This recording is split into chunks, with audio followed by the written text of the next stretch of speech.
Hello everyone. Today I'm going to show you how to do animating a scene. So we're going to be looking at my screen, and as you can see me down at the bottom. This is apparently what it's going to look like, approximately.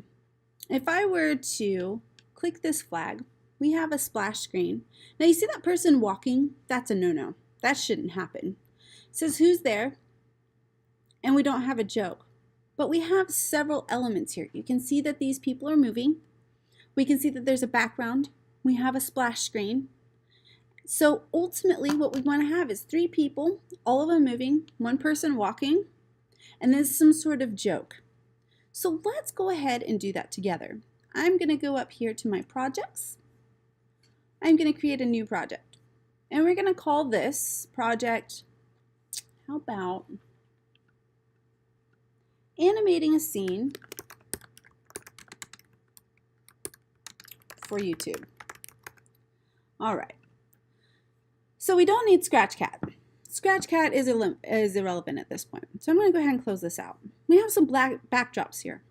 Now I want to go ahead and pick what I want my background to be. I'm a visual person, so I like to have some sort of visual representation of what my joke is going to look like. So I'm going to take this Castle 3. That looks pretty cool. And the very first thing I want to do is, if I'm selected here on my backdrops, I'm going to go up here to where it says code and then backdrops, and I want to select on backdrop 1. Now I want to create my splash screen. So I'm going to select my text, and I am going to create the coolest joke ever. I want to put my name in there.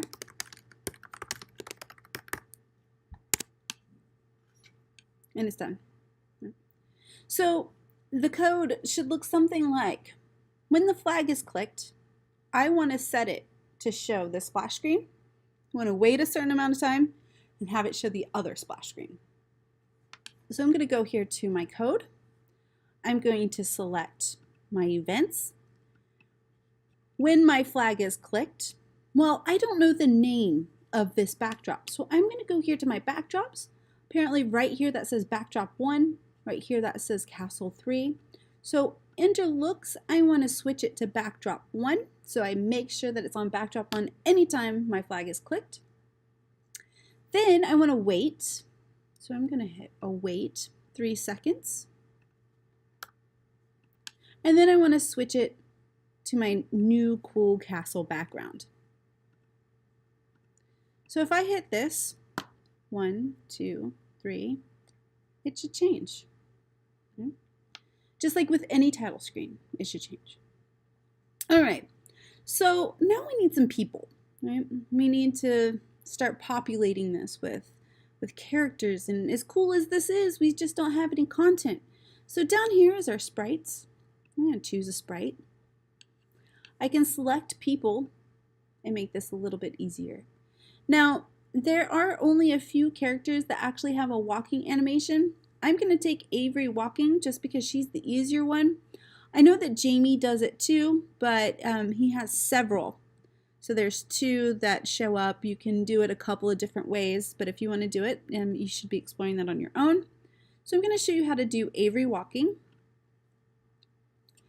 And I'm going to add a couple more people, right? Because you can't have a joke by yourself. Personally, I'm not very funny. I don't think so. I'm going to stick this here. And I'm going to add one more.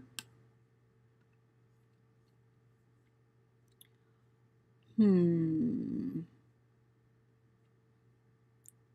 going to take the fairy. Why not? We're in a castle. Okay, she doesn't quite look like she's facing everybody, so I'm going to go here to costumes. You don't have to. I'm just kind of doing this so that it looks a little bit more fluid, if I can.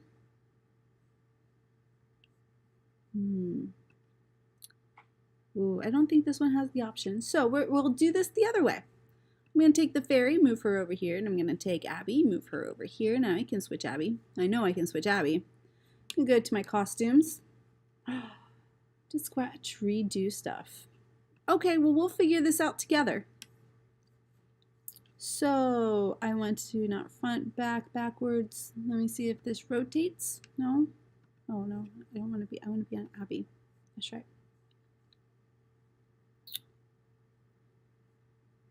I don't want to spend too much time on doing this because I have 15 minutes. All right, so I'm going to keep on moving. So the code should look something like, when the flag is clicked, they all need to disappear because we want to see our splash screen.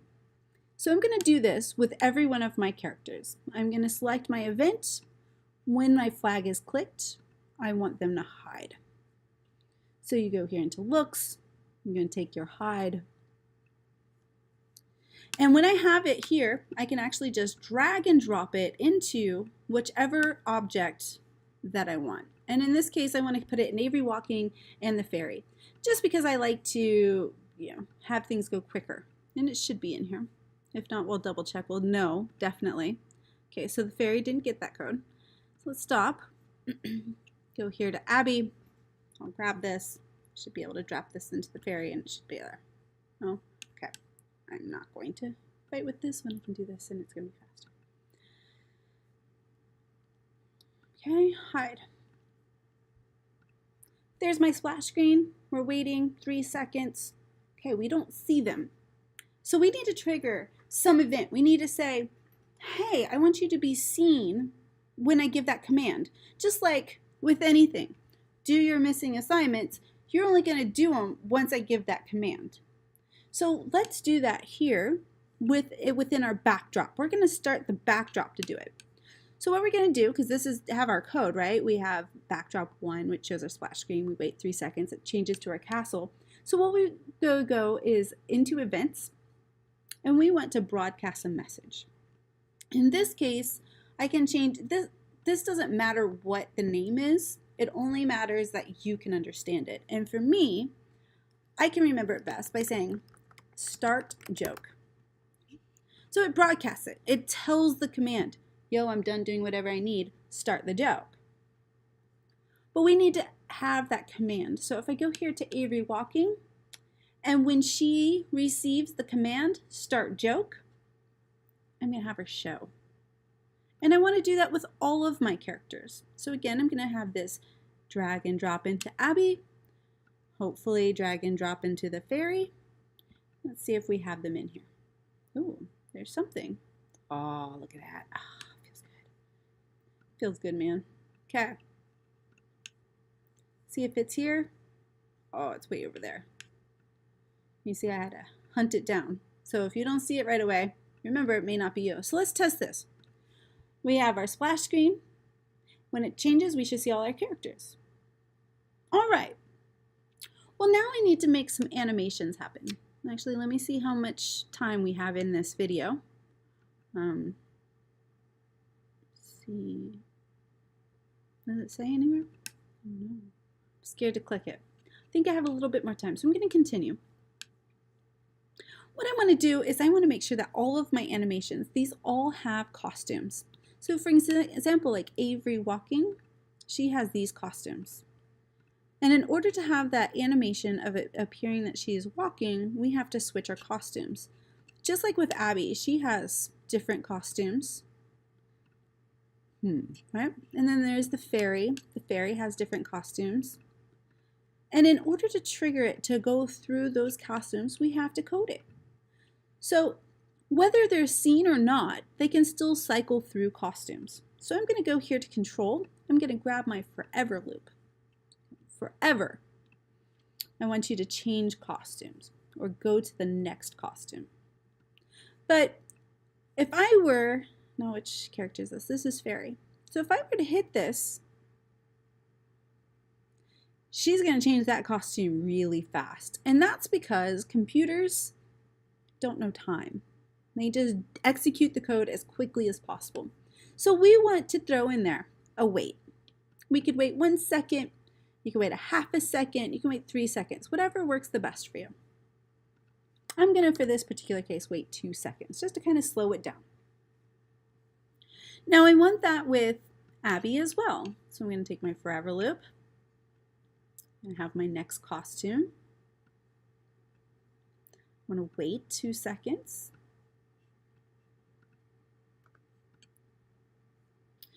And she should start doing this too. So let me see. Let's see if she does anything. 1, 2, 3, she should show up. Individually, no, I'm gonna have to start this from the beginning.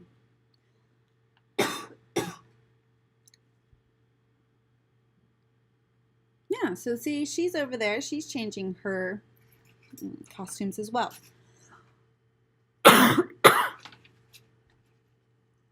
We can do this with Avery walking as well. So we have our forever loop, our next costume. We want to wait a certain amount of time. I mean, for me, because we got to make it look like she's walking, so I'm going to speed that up a little bit to 1 second. Now, this animation should look about right. I'm going to finish this video off here with all of the animations doing something. And then I'll have part 2.